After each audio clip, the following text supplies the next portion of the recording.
इस कार्यक्रम के प्रायोजक हैं महात्मा गांधी अस्पताल जयपुर। नमस्कार, मैं हूं अनिल लोढ़ा। हेलो डॉक्टर कार्यक्रम में आपका स्वागत है। एवन टीवी के इस खास कार्यक्रम में पिछली बार हमने बात की थी महात्मा गांधी अस्पताल और मेडिकल कॉलेज के मेडिकल यूनिवर्सिटी के director heart and lungs transplant doctor M H Chishti से। आज फिर एक बार डॉक्टर एम एच चिश्ती हमारे साथ मौजूद हैं। काफ़ी सारी बातें पिछले एपिसोड में रह गई थी, तो हमने अनुरोध करके आज फिर इन्हें बुलाया है। डॉक्टर साहब 10,000 से ज़्यादा ट्रांसप्लांट के और हार्ट के ऑपरेशन कर चुके हैं। राजस्थान में पहला हार्ट ट्रांसप्लांट ऑपरेशन निजी क्षेत्र में डॉक्टर साहब ने किया और हार्ट एंड लंग दोनों भी एक साथ ट्रांसप्लांट डॉक्टर साहब ने किए। दोनों लंग और हार्ट एक ही व्यक्ति के दूसरे व्यक्ति में लगाए। इसकी महारत हासिल है और इस महारत के कारण डॉक्टर साहब को पूरी दुनिया में जाना जाता है। डॉक्टर साहब, पिछली बार जब हम बात कर रहे थे तो बात यहां आकर अटक गई थी कि दुनिया में कुछ लोग हैं जिनके दिल ही नहीं है या है तो काम नहीं कर रहा पूरी तरह। बाहर, शरीर के बाहर उन्होंने कोई डिवाइस लगा रखी है बाईं तरफ दाईं तरफ, और वो डिवाइस बैटरी से चलती है।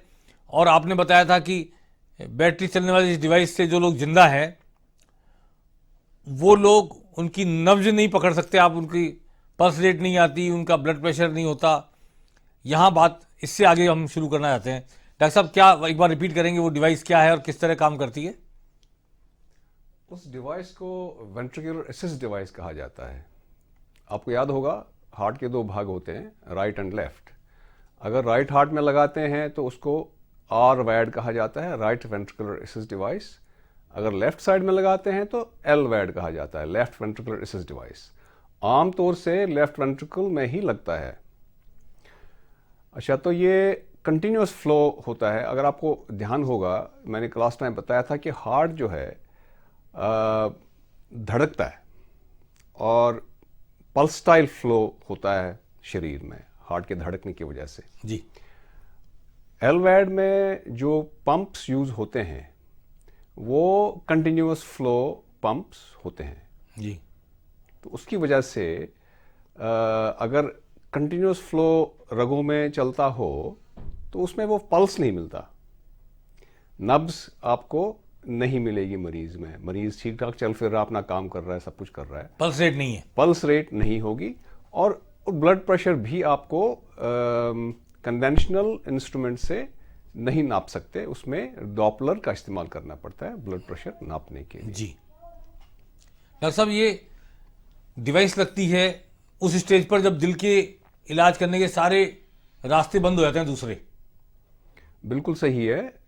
डिवाइस तभी लगती है जब हार्ट बिल्कुल एंड स्टेज पे पहुंच गया होता है। फेलियर एक तरह से। बिल्कुल एंड स्टेज हार्ट फेलियर जब होता है और किसी वजह से मरीज को हार्ट ट्रांसप्लांट नहीं किया जा सकता। अदरवाइज कोशिश होती है कि दूसरे के शरीर का ट्रांसप्लांट कर दें, हार्ट उससे चल जाए, वो भी नहीं हो सकता हो तो फिर ये डिवाइस बाहर लगाते हैं। Otherwise and stage heart failure के लिए सबसे बेस्ट ट्रीटमेंट है, सबसे कामयाब और सेटिस्फैक्टरी ट्रीटमेंट है हार्ट ट्रांसप्लांट। जी। अगर किसी वजह से हार्ट ट्रांसप्लांट नहीं हो सकता तो फिर एलवैड लगाया जा सकता है। अब आप पूछेंगे कब हार्ट ट्रांसप्लांट नहीं हो सकता? जी। मैं आपको एक दो एग्जांपल दे सकता हूं। जैसे इमरजेंसी है, हार्ट ट्रांसप्लांट इमरजेंसी में नहीं होगा। हार्ट ट्रांसप्लांट तभी होगा जब कोई हार्ट डोनर अवेलेबल हो जाता है। हार्ट ट्रांसप्लांट इमरजेंसी में नहीं हो जाता। जैसे किसी इंसान को अभी करना है तो अभी तो हार्ट ट्रांसप्लांट नहीं होगा, तो फिर हमारे पास क्या ऑप्शन है? हमारे पास वही ऑप्शन है जो हमें मशीन शेल्फ पे पड़ी है, वो उठा करके वो लगा सकते हैं। डॉक्टर साहब, एक बार जिसकी मशीन लग जाती है उसके भी अगर डोनर अवेलेबल हो जाए तो फिर बाद में रिप्लेस होता है, हार्ट लग सकता है? बिल्कुल। अगर जो हम मशीन लगाते हैं इमरजेंसी में तो फिर उसी मरीज को हार्ट ट्रांसप्लांट भी हो सकता है। भी हो सकता है। जी। इस सूरत में इस एलवैड को ब्रिज टू ट्रांसप्लांट कहा जाता है। जैसे ट्रांसप्लांट तक आपको एक ब्रिज मिल जाता है। ब्रिज बना दिया। जी जी। तब तक जिंदा रख लिया जब तक कि आपको डोनर नहीं मिल रहा। बिल्कुल सही है। लेकिन हमने ये भी देखा है कि कई बार कंटिन्यूस फ्लो एलवैड के रिजल्ट्स इतने अच्छे होते हैं कि मरीज बहुत खुश होता है, वो कहता है मैं यहीं रखूंगा, मुझे हार्ट ट्रांसप्लांट की जरूरत नहीं है, मैं नहीं करवाऊंगा। जी जी, ऐसा भी होता है। मैं जिनसे मिला था कोलकाता में, सज्जन मैंने जिक्र किया था आपसे, वो तो बिल्कुल खुश थे और उस बैटरी संचालित उपकरण से ही दिल चला रहे थे अपना, और उनके बड़े बड़े उनके इंटरव्यू छपे अखबारों में, बड़े बड़े नेशनल अखबारों में। डॉक्टर साहब, आर्टिफिशियल हार्ट भी बन गया है क्या, कि मान लो मरीज का कोई डोनर नहीं मिल रहा और कोई दूसरी मशीन जो पंप करे खून को ऐसी लगा दी जाए, या हार्ट ही बन गया हो दूसरा, ऐसा कुछ हुआ है क्या? आर्टिफिशियल हार्ट बन चुका है और यूज भी हो चुका है जी। आर्टिफिशियल हार्ट उसी इंसान को लगता है जिसके दोनों लेफ्ट एंड राइट हार्ट खराब हो चुके होते हैं और हार्ट ट्रांसप्लांट नहीं हो सकता। जी। तो फिर टोटल आर्टिफिशियल हार्ट लगता है, वो इम्प्लांटेबल होता है, मतलब शरीर के अंदर लगता है जी। लेकिन उसको जो ड्राइविंग यूनिट होता है, कंट्रोलर, बाहर रहता है। जी। ये भी एक उसी सिचुएशन में लगता है कि जो डेस्परेशन वाली सिचुएशन हो, कि मरीज के दोनों वेंट्रिकल्स खराब हो चुके हैं और हार्ट ट्रांसप्लांट नहीं हो पा रहा। डॉक्टर साहब, फेफड़े के ट्रांसप्लांट होने की बात भी आई थी। ये जो फेफड़े हैं वो किस स्टेज पर जाकर ऐसे खराब होते हैं, क्या बीमारी होती है कि फेफड़े ट्रांसप्लांट करने की जरूरत पड़े? कई बीमारियां ऐसी होती हैं कि जो फेफड़ों को बिल्कुल ख़राब कर देती हैं। जैसे स्मोकिंग या पोल्यूशन की वजह से एक बीमारी होती है जिसको कहते हैं क्रॉनिक ऑब्स्ट्रक्टिव लंग डिजीज़ जी। और COPD। दूसरा एक होता है सिस्टिक फाइब्रोसिस, जो एक जीन डिफेक्ट होता है और मरीज को शुरू से ही, बचपन से ही सिम्टम्स हो जाते हैं, इन्फेक्शंस बार बार होती हैं लंग्स में, और वो लंग्स यंग एज में ही ख़राब हो जाते हैं और इन मरीजों को डबल लंग ट्रांसप्लांट करने की ज़रूरत पड़ जाती है। दोनों फेफड़े बदलने पड़ते हैं? बिल्कुल। एक और कंडीशन होती है जिसको पल्मोनरी फाइब्रोसिस कहा जाता है जी। कि फेफड़े बिल्कुल सिकुड़ जाते हैं, जी। उनको भी लंग फेलियर हो जाता है और लंग्स को ट्रांसप्लांट करने की ज़रूरत पड़ जाती है। इन लोगों को एक लंग बदलने से काम चल सकता है, जिसको सिंगल लंग ट्रांसप्लांट कहा जाता है। जैसे पहला एग्जाम्पल मैंने दिया था COPD का, उनको भी एक लंग ट्रांसप्लांट करने से काम चल जाता है। लेकिन जब लंग्स में इन्फेक्शन होता है तो फिर हमें दोनों लंग्स बदलना ज़रूरी पड़ता है, कि एक लंग बदलने से काम नहीं चलता। दोनों लंग और फिर हार्ट भी साथ में बदलना पड़े, ऐसी कौन सी स्टेज होती है? हार्ट भी बदलना है, लंग भी बदलना है? ऐसा बहुत ही रेयरली होता है कि अगर लंग्स भी खराब हो चुके हों जी। और हार्ट भी खराब हो चुका हो तो फिर heart and double lung transplant करना पड़ता है। आपने भी किया शायद? बिल्कुल किया है। और इन मरीजों में क्या होता है कि कंजेनिटल हार्ट डिजीज होती है, यानी कि पैदाइशी हार्ट खराब होता है, और या तो वो इतना कॉम्प्लेक्स होता है कि उसको कन्वेंशनल सर्जरी से ठीक नहीं किया जा सकता है, या फिर वो मरीज नेग्लेक्ट हो रखा होता है और उसकी जो सही ऑपरेशन होना चाहिए था सही समय पे नहीं हुआ जी। तो उसकी वजह से हार्ट भी खराब हो जाता है और लंग्स भी खराब हो जाते हैं। तो फिर हमें हार्ट और दोनों लंग्स सब चेंज करने पड़ते हैं। डॉक्टर साहब, ये दिल बाईं तरफ होता है, किसी के दिल दाईं तरफ भी होता है क्या पैदाइशी? बिल्कुल होता है, बहुत कॉमन अनकॉमन मेरे ख्याल से 1 आध करोड़ में एक आदमी होता है जिसकी दिल दाईं तरफ होता है। इसको डेक्स्ट्रोकार्डिया कहा जाता है जी। दाईं तरफ होता है। और आमतौर से हार्ट के डेक्स्ट्रोकार्डिया के साथ, यानी कि हार्ट के राइट साइड में होने के साथ साथ बीमारियां भी होती हैं हार्ट की, कंजेनिटल डिफेक्ट जिसको कहा जाता है। जी।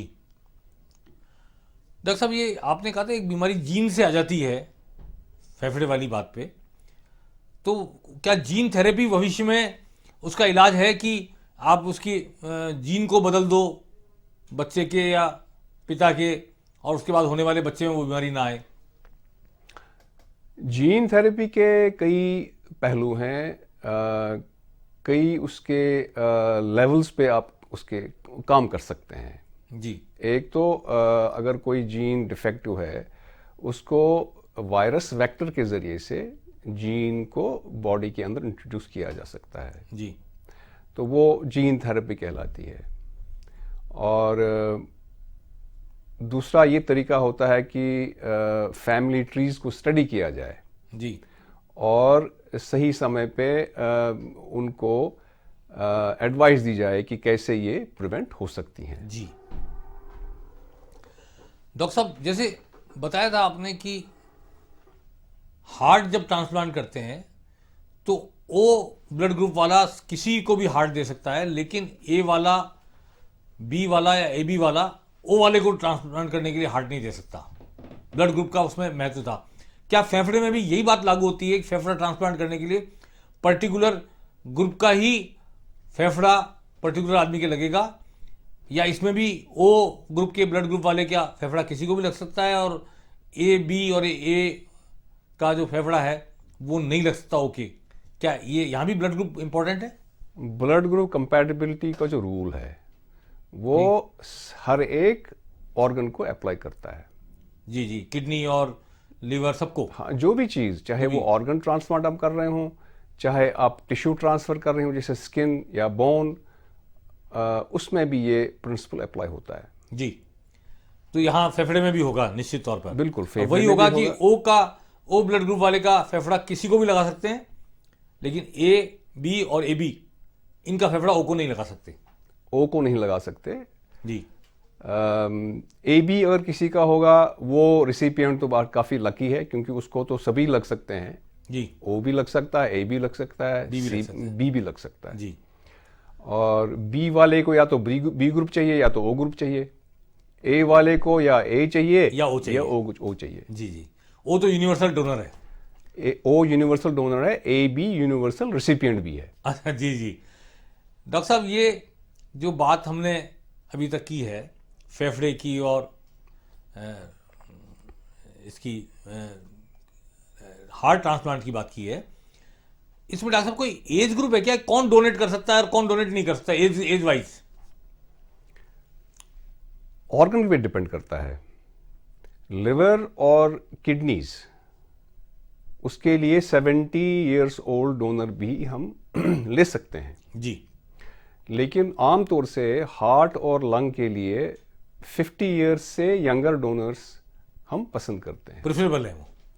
प्रेफरेबल है जी। लेकिन कई बार डेस्परेट सिचुएशन भी होती है।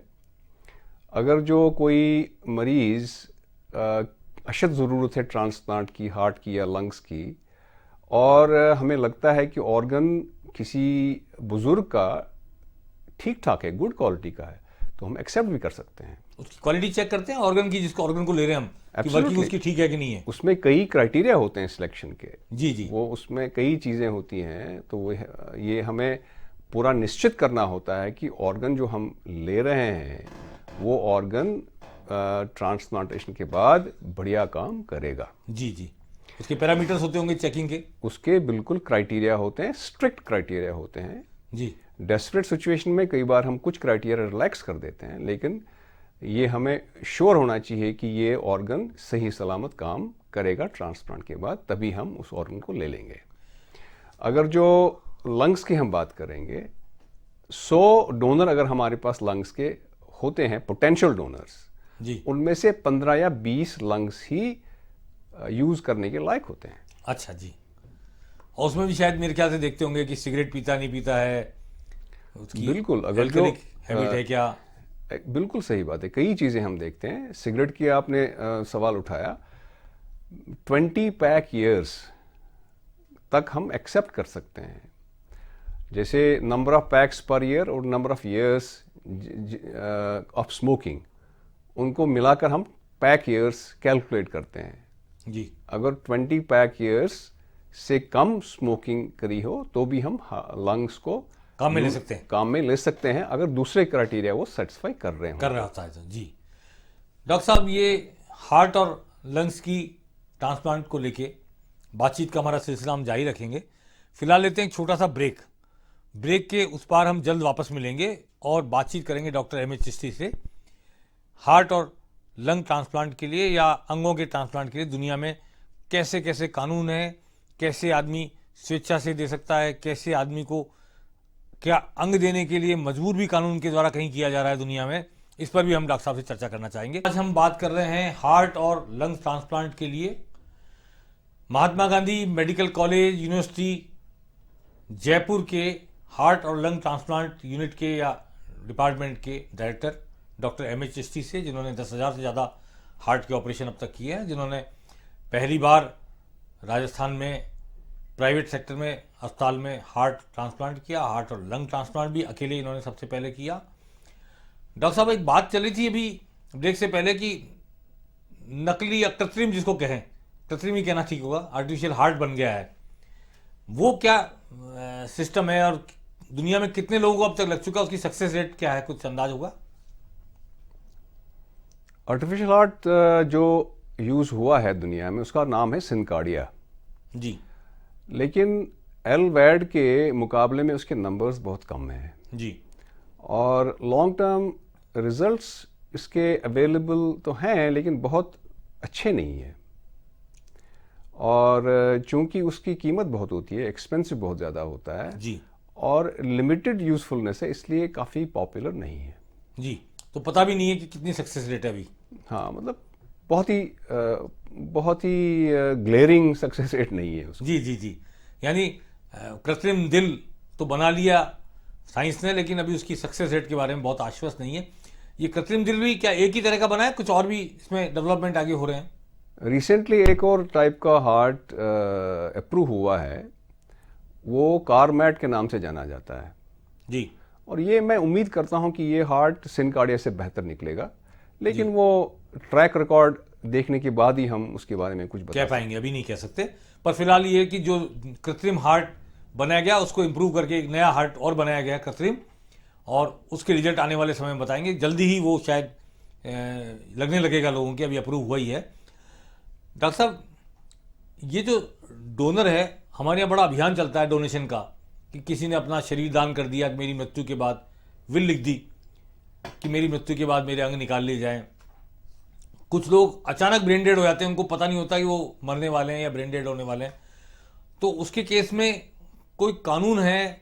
कौन इच्छा व्यक्त कर सकता है कि इनका अंग निकाल लिया जाए? क्योंकि वो आदमी तो होश में होता नहीं है, दुनिया से ब्रेन तो खत्म हो ही चुका होता है, तो वो तो क्या कंसेंट देगा?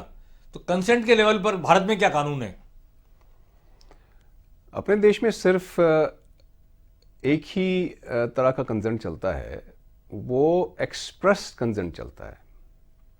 मतलब ये हुआ कि कोई व्यक्ति या उसकी फैमिली डोनेशन के लिए वॉलंटियर करे जी। तो जो डोनर कैसे वॉलंटियर करेगा? जाहिर बात है वो जब जीवित होगा वो फ्यूचर के लिए ये वॉलंटियर कर सकता तो है। कई जगह देते हैं, मैंने आंखें दान कर दी, मैंने ये पहले से वसीयत कर देते हैं लोग। बिल्कुल बिल्कुल।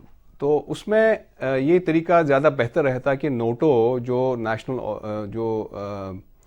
Organisation of tissue and organ transplant organisation है, दिल्ली में उसका ऑफिस है सफदरजंग में कहीं हॉस्पिटल में, तो उसमें अपने को ना एक फॉर्म भरना पड़ता है, फॉर्म 7 करना पड़ता है, विल एक्सप्रेस करनी पड़ती है। एक तरह का विल है, तो वो उसमें एक्सप्रेस, फिर कंसेंट प्रोसेसिंग में प्रॉब्लम कम आती है। जब एक्सीडेंट हो जाता है, ब्रेन डेड अचानक हो जाता है आदमी, तब कौन कंसेंट दे सकता है? उसके बाद नेक्स्ट ऑफ किन ही दे सकते हैं। अगर रिश्तेदार मरीज के जो क्लोजेस्ट होते हैं वो सहमत होते हैं तो फिर ऑर्गन ट्रांसप्लांटेशन हो सकता है। तो लेकिन फैमिली का जो है, फैमिली का कंसेंट बहुत ही ज़रूरी है। बेटा बेटी हो या वाइफ हस्बैंड हो, जो भी जो भी नजदीक जो नज़दीक ब्लड रिलेशन में हो, क्लोज फैमिली में हो, वो दे सकते हैं, वो कंसेंट दे सकते हैं। तो ये एक्सप्रेस कंसेंट हुआ। मैंने सुना है दुनिया के कई देशों ने इसको अनिवार्य सा कर रखा है कि आप अगर दुनिया से जा रहे हैं तो आपके शरीर में से हम अंग निकाल सकते हैं, सरकार को जरूरत हो तो। कई देशों में कानून है जिसको प्रिज्यूम्ड कंसेंट कानून कहा जाता है। मतलब अगर किसी की जान चली जाती है तो स्टेट ऑर्गन्स डोनेशन के लिए ले सकता है। उसमें भी वेरिएशंस हैं। मैं आपको एग्जांपल स्पेन का दे सकता हूँ, या मैं ऑस्ट्रिया का एग्जांपल आपको देता हूँ। ऑस्ट्रिया में स्टेट ऑर्गन डोनेशन के लिए ले सकता है, चाहे फैमिली मना भी कर दे। कई देशों में अगर फैमिली मना करती है तो फिर स्टेट ऑर्गन्स नहीं ले सकता। प्रिज्यूम्ड कंसेंट कानून होने के बावजूद भी। जी। और अपने देश में अभी प्रिज्यूम्ड कंसेंट का कानून नहीं आया है। वहां तो ये हुआ, इसका मतलब कि शरीर पर भी राज्य का अधिकार है, राज्य चाहे तो शरीर के अंग ले सकता है एक तरह से दूसरे आप, नागरिकों के लिए। हाँ, आपके पॉइंट ऑफ व्यू पे डिपेंड करता है, लेकिन for overall total good of the society I think it's a good law. Presumed consent एक अच्छा कानून है, उससे ऑर्गन डोनेशंस बहुत ज़्यादा बढ़ जाती हैं। ऑस्ट्रिया में जब ऑर्गन डोनेशन में ये प्रिज्यूम्ड कंसेंट का लॉ आ गया तो 8 साल के अंदर अंदर में जो ऑर्गन डोनेशंस हैं वो डबल हो गई। स्पेन में पर मिलियन जो ऑर्गन डोनेशंस हैं 33 से ऊपर ही हैं। अच्छा। जो कि दुनिया में सबसे कॉमन हाईएस्ट नंबर होता है, और वहां पर प्रिज्यूम्ड कंसेंट का लॉ 1979 से चल रहा है। जी। कहीं लॉ है तो भी क्या नागरिकों को आजादी है कि उस लॉ से बाहर निकल सकते हो? बिल्कुल है, उसको कहते हैं ऑप्ट आउट। अगर लॉ किसी कंट्री में बना है प्रिज्यूम्ड कंसेंट का, तो कोई भी इंसान सरकार को कह सकता है कि मुझे मेरे ऑर्गन डोनेशन मैं इंटरेस्टेड नहीं हूं, इसलिए उसको वो ऑप्ट आउट कर सकता है। मैं उस कानून से बाहर निकाल दे रहा है मुझे। बिल्कुल, अपने आप को उस कानून से निकाल सकता है। डॉक्टर साहब, ये अंग जो देता है, हार्ट के केस में तो वो व्यक्ति है जो जीवित है, जीवित नहीं है, क्षमा करें, और लंग के केस में भी ऐसा व्यक्ति लंग दे सकता है जो जीवित नहीं है या जीवित है वो भी दे सकता है। एक लंग दे दिया उसने, एक लंग से काम चला रहा है। 99% लंग ट्रांसप्लांटेशन डिसीज डोनर से ही लिया जाता है जी। लेकिन बहुत रेयरली कुछ कंट्रीज में जैसे जापान में लिविंग डोनर लंग ट्रांसप्लांटेशन भी हो सकता है। पूरा लंग तो नहीं निकालते हैं, लंग का एक हिस्सा निकाला जाता है जिसको लोब कहा जाता है। राइट साइड में 2 लोब होते हैं और राइट साइड में 3 लोब होते हैं, लेफ्ट साइड में 2 लोब होते हैं लंग्स के। तो एक लोब को निकालकर ट्रांसप्लांट किया जा सकता है, उसको लिविंग डोनर लोबर लंग ट्रांसप्लांट कहा जाता है। लेकिन ये एक बहुत ही फेवर्ड तरीका नहीं है, क्योंकि डोनर की लाइफ को भी रिस्क हो सकता है, इसलिए हम प्रेफर डिसीज डोनर ही लंग के केस में करते हैं। जिसकी ब्रेन डेथ हो गई हो। 2 तरह के होते हैं, कि कैडावरिक डोनर ही हो। कैडावर 2 तरह के होते हैं, एक होता है ब्रेन डेड कैडावर, दूसरा होता है जिसका सर्कुलेटरी डेथ हो रखा होगा। उसको जो एब्रिवेशंस यूज होती हैं, एक डीबीडी होता है, डोनेशन आफ्टर ब्रेन डेथ, एक होता है डीसीडी, डोनेशन आफ्टर सर्कुलेटरी डेथ। अच्छा जी। ठीक है, तो ये दोनों कैडावरी होते हैं। लिविंग डोनर सिर्फ लिवर में और बहुत ही रेयरली लंग्स में होता है, बाकी कैडावर डोनर ही होते हैं। किडनी में भी लिविंग डोनर होता है? बिल्कुल, किडनी और लिवर में लिविंग डोनर होता है जी। रेयरली लंग्स में होता है, बाकी सब जितने भी ऑर्गन्स हैं उनमें सिर्फ और सिर्फ डॉक्टर साहब, ये आपकी स्ट्रीम तो नहीं है लेकिन लिवर की बात आ गई तो मैंने सुना है कि लिवर का एक छोटा सा हिस्सा भी अगर निकाल लो आप तो वो पूरे लिवर का काम करता है। बिल्कुल सही बात है, लिवर एक ऐसा ऑर्गन है जो रीजनरेट होता है जी। जितने भी दूसरे ऑर्गन्स जिनका हमने नाम लिया यहाँ पे वो रीजनरेट नहीं होते हैं। लिवर सिर्फ एकमात्र ऑर्गन वो है जो रीजनरेट होता है। लिवर के 8 लोब्स होते हैं और उनमें से एक लोब निकाल के ट्रांसप्लांट किया जा सकता है। दैट्स उसी तरह से ना लिविंग डोनर लिवर ट्रांसप्लांट ऐसे ही होता है, बहुत ही कॉमनली किया जाता है। और फिर वो एक लोब लिवर जो है वो 6 महीने के अंदर अंदर पूरा लिवर जैसा बन जाता है। और उसमें शायद ज्यादा खतरा भी नहीं होता जिसका लिवर का आपने लोब निकाला है? खतरा तो होता है। अच्छा जी, खतरा वो भी एक कॉम्प्लिकेटेड चीज है जी जी। खतरा तो होता है, तो लेकिन मेरे ख्याल से जितना लंग का लोब निकालने में उतना शायद लिवर में ना हो। नहीं होता है। लिवर और किडनी ट्रांसप्लांट अब तो आम तौर पे चर्चा में आ जाते हैं कि खूब काफ़ी संख्या में होते हैं। डॉक्टर साहब, बस एक सवाल ये है कि जिसका हार्ट ट्रांसप्लांट किया गया, जिसके शरीर में डाला गया दूसरा हार्ट या फेफड़े डाले गए, उसके क्या दूसरे ऑर्गन पर भी कोई असर पड़ता है इस ट्रांसप्लांट का? वो खराब होते हैं या काम कम कर देते हैं, इन्फेक्टेड हो जाते हैं? कुछ दूसरे बाकी बॉडी के दूसरे अंगों पर क्या असर पड़ता है? ऑर्गन से कोई बुरा असर नहीं पड़ता है, लेकिन ऑर्गन को बचाने के लिए जो रिसिपिएंट के शरीर के इम्यून सिस्टम से और ट्रांसप्लांटेड ऑर्गन को बचाने के लिए हम दवाइयां देते हैं जी, जिनको एंटी रिजेक्शन मेडिसिन कहते हैं जी, और एंटी रिजेक्शन मेडिसिन के काफ़ी सारे साइड इफ़ेक्ट्स होते हैं जी। जो दूसरे ऑर्गन्स को अफेक्ट कर सकते हैं। वो किडनी पे, लिवर पे, किसी और चीज, पैनक्रियाज पे असर बिल्कुल, कर सकते हैं। आमतौर से किडनी एक ऑर्गन है जिसमें एंटी रिजेक्शन ड्रग से नुकसान हो जाता है, किडनी फेलियर तक हो सकता है, लेकिन वो नंबर्स कम है, बहुत ज़्यादा नहीं है। और चूंकि हम इम्यून सिस्टम को दबा रहे हैं एंटी रिजेक्शन ड्रग्स के जरिए से, इन्फेक्शंस हो जाती हैं ट्रांसप्लांटेशन के बाद। कुछ ऑर्गन ट्रांसप्लांट में ज़्यादा कॉमन होती हैं जैसे कि लंग में, और कुछ में कम होती हैं जैसे कि लिवर और किडनी में। डॉक्टर साहब, कौन सा अंग है शरीर का जो ट्रांसप्लांट नहीं हो सकता दूसरे के शरीर में? सबसे अंग जो दिमाग में तुरंत आ जाता है वो ब्रेन है जी। ब्रेन का ट्रांसप्लांट तो नहीं हो सकता। एक आदमी का दिमाग दूसरे आदमी के दिमाग में नहीं डाला जा सकता। हाँ, भले ही जरूरत बहुत हो, लेकिन जी जी जी, वो किताबों से डाल सकते हो आप पढ़ा के बहुत सी चीजें डाल सकते हो, लेकिन जो दिमाग अंदर एक ऑर्गेनिक आपका जो है अंग है, बायोलॉजिकल अंग है, वो ट्रांसप्लांट नहीं हो सकता। कॉपी तो कर सकते हैं दिमाग की, हम बातों में कहते हैं कॉपी कर ली, कॉपी हो सकती है, लेकिन मस्तिष्क ऐसा अवयव है जो एक व्यक्ति के शरीर से दूसरे व्यक्ति के शरीर में नहीं ट्रांसप्लांट किया जा सकता। हार्ट किया जा सकता है, फेफड़े किया जा सकते हैं, लिवर किया जा सकता है, पैनक्रियाज किया जा सकता है, इवन किडनी तो होती ही है, और बोन मेरो भी ट्रांसप्लांट होती है। जब बहुत सारे कैंसर के मरीज होते हैं, ब्लड कैंसर के खास तौर पे, उनमें बोन मेरो भी ट्रांसप्लांट होती है, और बोन मेरो ट्रांसप्लांट होने के बाद शायद रिवाइव कर जाते हैं बहुत सारे ब्लड कैंसर के मरीज।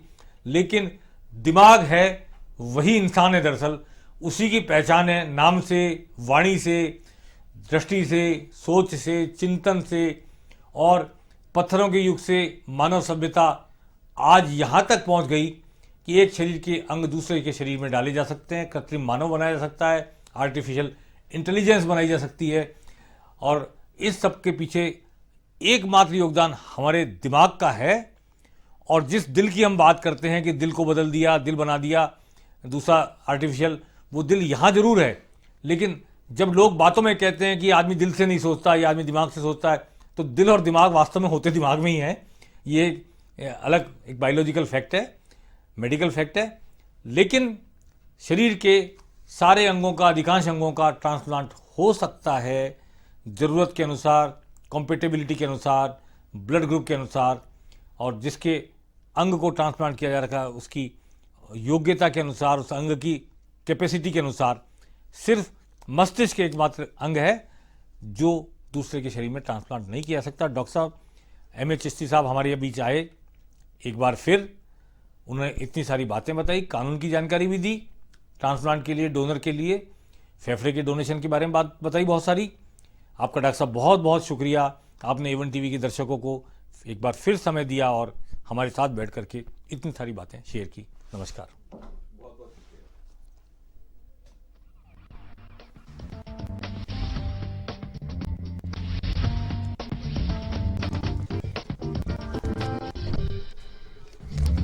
इस कार्यक्रम के प्रायोजक हैं महात्मा गांधी अस्पताल, जयपुर।